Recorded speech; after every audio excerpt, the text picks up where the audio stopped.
electoral system.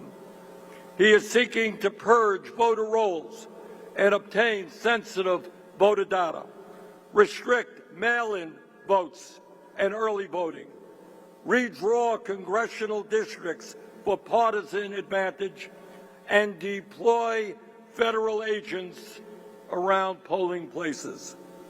He has undermined faith in American elections by falsely claiming that he won the 2020 election, and he goes around the country claiming that there are hundreds of thousands of undocumented immigrants who vote in our elections, which is an absolute lie. Bottom line, Donald Trump is an authoritarian who is deliberately trying to destroy faith in American democracy, create confusion, sow mistrust in our elections, and make it harder for Americans to vote. But Dr. King's dream is under threat in other ways as well. Dr. King understood that political freedom and economic freedom are inseparable.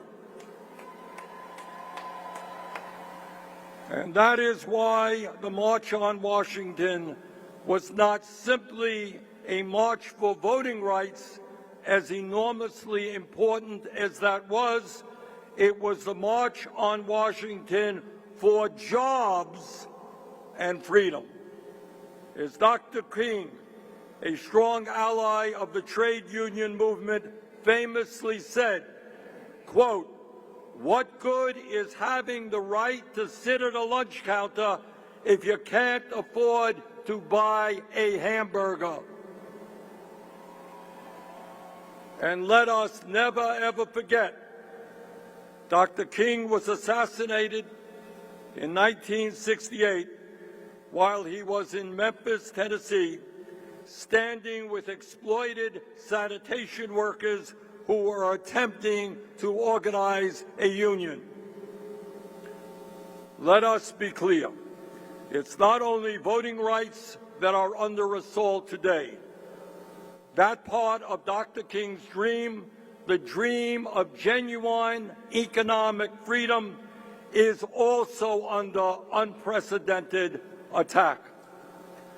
Today, we have more income and wealth inequality than at any moment in American history.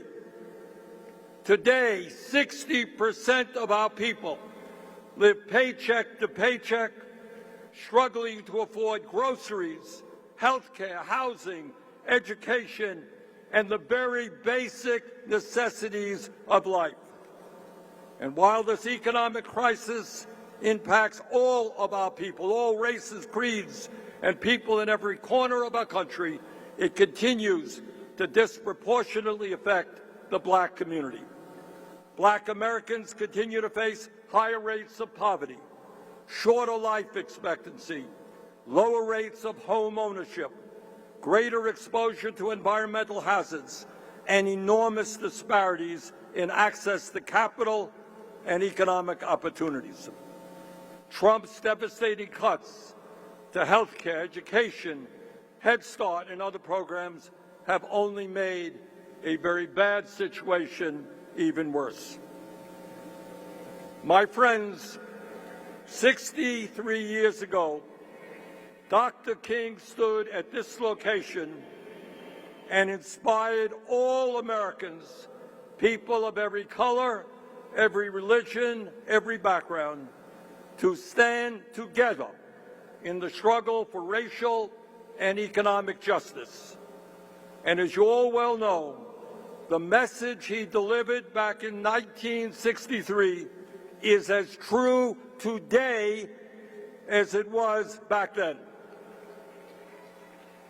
Yes, Black and white, Latino and Asian, people of all races, religions, and backgrounds must come together now in the fight for justice. We must never accept an economy in which so few have so much while so many have so little. An economy in where one man now owns more wealth than the bottom 50% of American households. Billionaires must start paying their fair share of taxes. We must never accept a corrupt campaign finance system which allows wealthy campaign contributors to undermine our democracy and buy elections. We must get rid of that disastrous Supreme Court decision, Citizens United. We must get super PACs out of the political process. We must move to public funding of elections. Brothers and sisters, we must never accept a system in which millions of workers continue to earn starvation wages and are denied the right to join unions. We must raise the minimum wage to a living wage, at least $20 an hour.